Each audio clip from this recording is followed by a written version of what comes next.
First of all, a soul is not something that you have.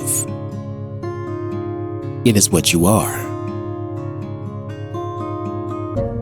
I usually use the term entity in preference to the term soul simply because those particular misconceptions are not so connected with the word entity, and its connotations are less religious in an organizational sense. The trouble is that you frequently consider the soul or entity as a finished, static thing that belongs to you, but is not you. The soul or entity, in other words, your most intimate, powerful inner identity is and must be forever changing. It is not, therefore, something like a cherished heirloom. It is alive, responsive, curious. It forms the flesh and world that you know, and it is in a state of becoming. Now, in a three-dimensional reality in which your ego has its main focus, becoming presupposes arrival or a destination, an ending to that which has been in a state of becoming. But the soul or entity has its existence basically in other dimensions, and in these, fulfillment is not dependent upon arrivals at any points, spiritual or otherwise. The soul or entity is always in a state of flux or learning, and of developments that have to do with subjective experience rather than with time or space. This is not nearly as mysterious as it might sound.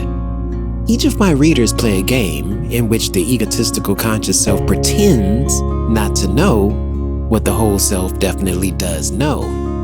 Since the ego is definitely a part of the whole self, then it must necessarily be basically aware of such knowledge. In its intense focus in physical reality, however, it pretends not to know until it feels able to utilize the information in physical terms. You do have access to the inner self, therefore. You are hardly cut off from your soul or entity. The ego prefers to consider itself the captain at the helm, so to speak, since it is the ego who most directly deals with the sometimes tumultuous seas of physical reality, and it does not want to be distracted from this task.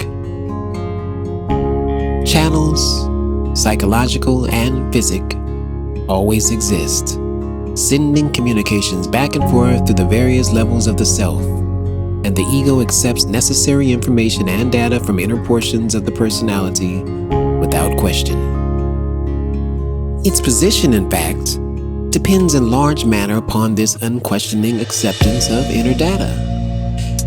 The ego, in other words, the exterior self that you think of as yourself, that portion maintains its safety and seeming command precisely because inner layers of your own personality constantly uphold it, keep its physical body operating, and maintain communications with the multitudinous stimuli that come from both outside conditions and inside conditions. The soul or entity is not diminished, but expanded through reincarnations, through existence and experience in probable realities, something that I will explain later. It is only because you have a highly limited conception of your own entity that you insist upon it being almost sterile in its singularity. There are millions of cells within your body, but you call your body a unit and consider it your own. You do form it from the inside out, and yet you form it from living substance, and each smallest particle has its own living consciousness. There are clumps of matter, and in that respect, there are clumps of consciousness, each individual with their own destiny and abilities and potentials. There are no limitations to your own entity. Therefore, for how can your entity or soul have boundaries? For boundaries would enclose it and deny it freedom. Now, often it seems the soul is thought of as a precious stone to be finally presented as a gift to God, or considered as some women used to consider their virginity, something highly prized that must be lost. the losing of it being signified as a fine gift to the receiver. In many philosophies, this sort of idea is retained, the soul being returned to a primal giver or being dissolved in a nebulous state somewhere between being and non-being. The soul is, however, first of all, creative. It can be discussed from many viewpoints. Its characteristics can be given to some degree, and indeed, most of my readers could find out these characteristics for themselves if they were highly enough motivated and if this were their main concern.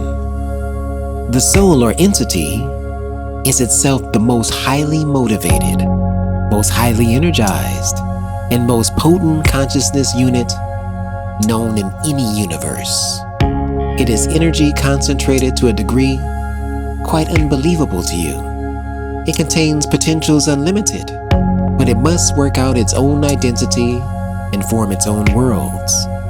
It carries within it the burden of all being. Within it are personality potentials beyond your comprehension. Remember, this is your own soul or entity I'm speaking of, as well as soul or entity in general. You are one manifestation of your own soul.